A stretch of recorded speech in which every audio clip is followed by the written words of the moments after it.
हो रहा है, देश में क्या हो रहा है, स्टॉक मार्केट में क्या हो रहा है, हम कैसे देखते हैं और मेरे को क्या लगता है क्या होने वाला है। सो जो भी मैंने चीजें कहा था कि मैं बाद में आंसर करूंगा डिटेल में, वो मैं अभी आराम से एक एक करके आपको दिखाते जाता हूँ, बताते जाता हूँ, सो दैट आप कनेक्ट कर पाओ। सो सबसे पहले ये जो हमने कहा था कि हमारा मार्केट काफी करेक्ट हुआ, तो हमने मैसिवली अंडर परफॉर्म किया यूरोप को एंड चाइना को लास्ट 6 मंथ्स में। उसका दो रीजन है। एक तो चाइना काफी साल से, 4-5 साल से अंडर परफॉर्म कर रहा था, तो नेचुरली वहाँ के जो मल्टीपल्स थे वो हमसे 30%, 35% पे ट्रेड कर रहे थे, यानी कि वहाँ पे सारी कंपनियां 6-7 टाइम पे ट्रेड कर रही थी, हम 20-25 टाइम पे एवरेज ट्रेड कर रहे थे, तो बहुत सस्ता हो गया था।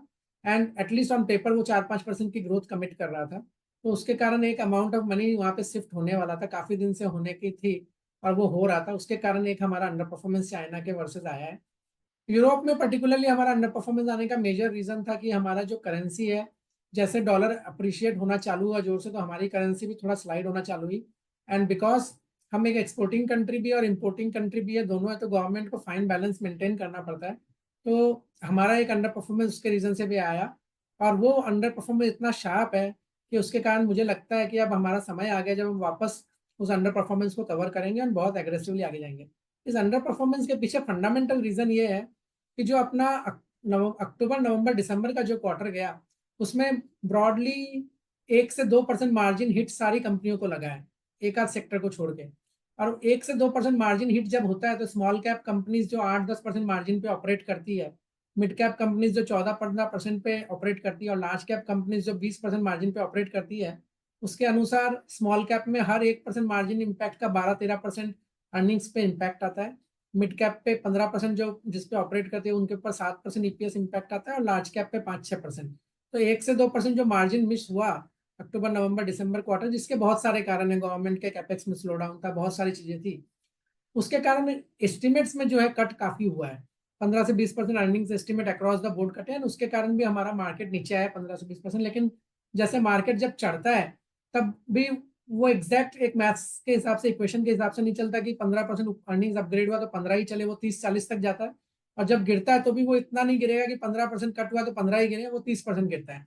तो कहीं जाके मतलब वो ब्रेकलेस जर्नी होती है, तो उसके कारण हमारे मार्केट में काफी अंडर परफॉर्मेंस आया है। ये हमने जो बहुत शार्पली आउट परफॉर्म किया था, वो थोड़ा सा गैप अभी जो आउट परफॉर्मेंस का था वो कम हुआ है versus other emerging markets. And I think ये वापस ये गैप धीरे धीरे अब एक्सपैंड होना चालू हो जाएगा, and I will tell you the reason क्यों ऐसा होगा।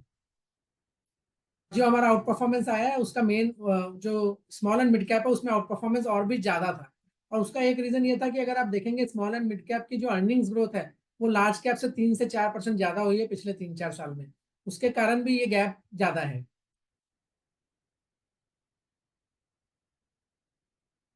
एफआई का सेलिंग का मेन रीजन है कि सबसे बड़े रीजन दो तीन है। एक तो ट्रम्प जब आए तो उन्होंने लोगों को जो ट्रम्प का नेचर, और जो हमने भी सोचा था कि ट्रम्प का जो नेचर है वो आएगा और 2-3 दिन में सारे अनाउंसमेंट करेगा और उसके बाद शांत हो जाएंगे, बट इस बार ऐसा नहीं हुआ। वो आने के बाद उन्होंने चीजों को लिंगरिंग रखा। कभी अनाउंस करते हैं, कभी विड्रॉ करते हैं, कभी अनाउंस करते हैं, कभी विड्रॉ करते हैं, इस चक्कर में अनसर्टेनिटी बहुत हुई और यूएस डॉलर बहुत अप्रिशिएट हुआ।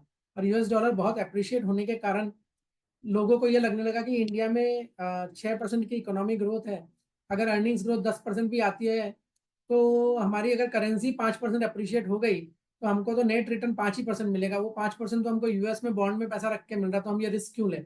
इसलिए काफी सारा कैपिटल इंडिया से बाहर गया है। मुझे लगता है कि जो लास्ट 3-4 दिन से हम देखना चालू किया ना, ये फंडामेंटली हमेशा ऐसा होता है कि टैरिफ आप जब भी लगाओगे तो करेंसी अप्रिशिएट करेगी ही करेगी। तो आज अगर इन्होंने टैरिफ लगाया यूएस ने, तो जो जो उनको बेनिफिट मिलना चाहिए वो मिलेगा ही नहीं, क्योंकि उनकी करेंसी उतनी अप्रिशिएट हो जाएगी, डॉलर उतनी अप्रिशिएट हो जाएगी चाइनीज करेंसी के सामने। तो जो भी वो टैरिफ लगा रहे उतना चाइनीज करेंसी डिवैल्यू होने के कारण उतना सस्ता हो जाता है वापस। तो मेरे को लगता है ये चीजें अभी उनको समझ में आ रही है। दूसरी बात, फाइनली ये टैरिफ का पैसा कोई बिजनेसमैन अपने प्रॉफिट एंड लॉस करे को डेंट करके नहीं भरने वाला है, फाइनली ये यूएस कंज्यूमर को ही भरना पड़ेगा, तो इसका इन्फ्लेशनरी इम्पैक्ट होगा। ये चीजें अभी धीरे धीरे उनको समझ में आ रही है, उसीलिए ये नेगोशिएटिंग स्किल्स चल रहा है, एंड इसीलिए यूएस डॉलर अभी क्रैक होना चालू हुआ। दूसरी बात, यूएस की भी अगर इकोनॉमिक डेटा आप लास्ट का देखें तो कंज्यूमर इंडेक्स का कॉन्फिडेंस कम होते जा रहा है, वहाँ पे रियल एस्टेट में स्ट्रेस दिख रहा है, तो वहाँ पे भी अब इकोनॉमी में स्ट्रेस के साइन दिखने लगे हैं। फेड का प्रॉब्लम ये है कि उसका इन्फ्लेशन इतना स्टिकी है, और ये स्टिकी इन्फ्लेशन कोविड के बाद चालू हुआ क्योंकि लोगों के हाथ में बहुत फ्री पैसा आया था जो उन्होंने यूज किया है। तो ये जो स्टिकी इन्फ्लेशन, उसके कारण वो जोर से रेट कट कर नहीं पा रहा है। एट द सेम टाइम उनको इकोनॉमी में स्ट्रेस दिख रहा है। तो मुझे लगता है बहुत कंफ्यूजिंग वाला स्टेज 6 महीने 12 महीने यूएस में रहने वाला है।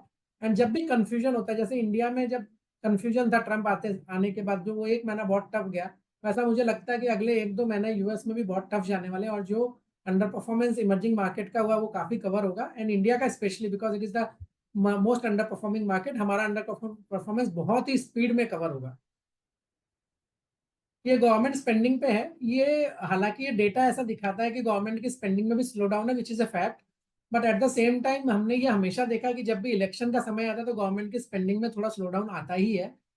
दूसरी बात, लोगों ने इसमें एक इन्फ्लुएंस और भी बजट का भी निकाला है कि बजट में भी ऐसा लग रहा है कि गवर्नमेंट ने कैपेक्स पे कंट्रोल किया है, पर ऐसा नहीं है। गवर्नमेंट ने कैपेक्स, जो एक्चुअल कैपेक्स लास्ट ईयर वो, उसके सामने 26-27% का ग्रोथ दिया है।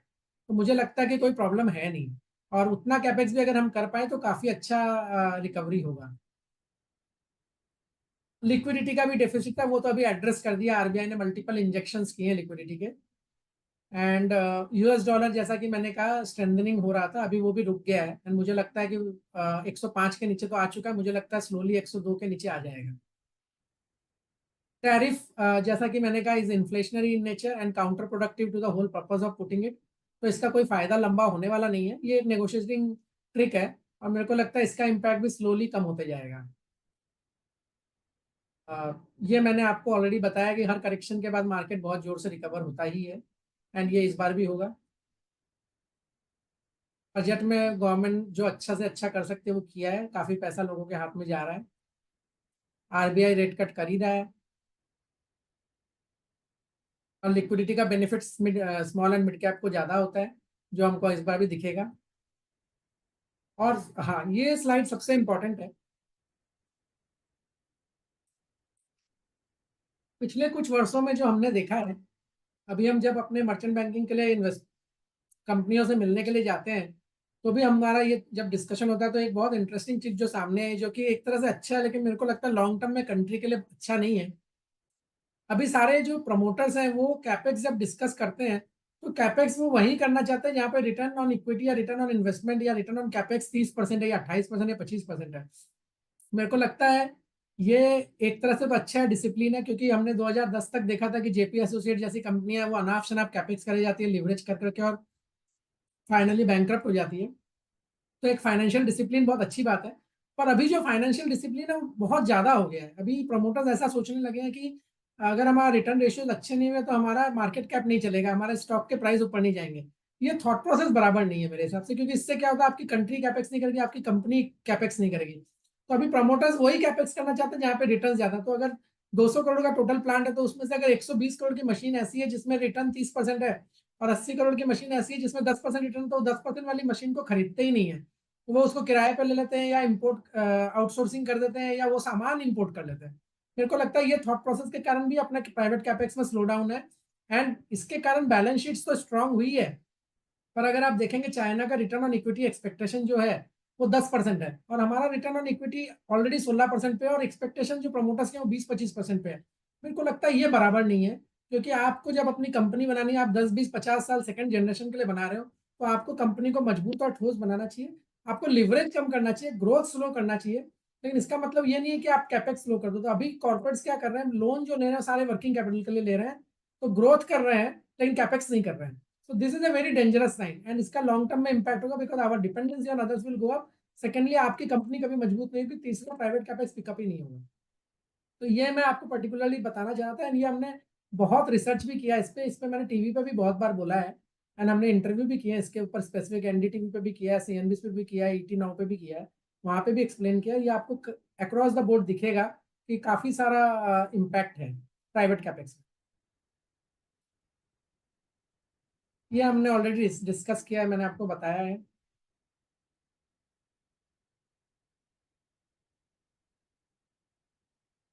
ब्रॉडली मैंने मेरे टॉपिक कवर कर लिए हैं, so I will be very happy if there are questions, I will be willing to take question, and Padma, if you want to add something,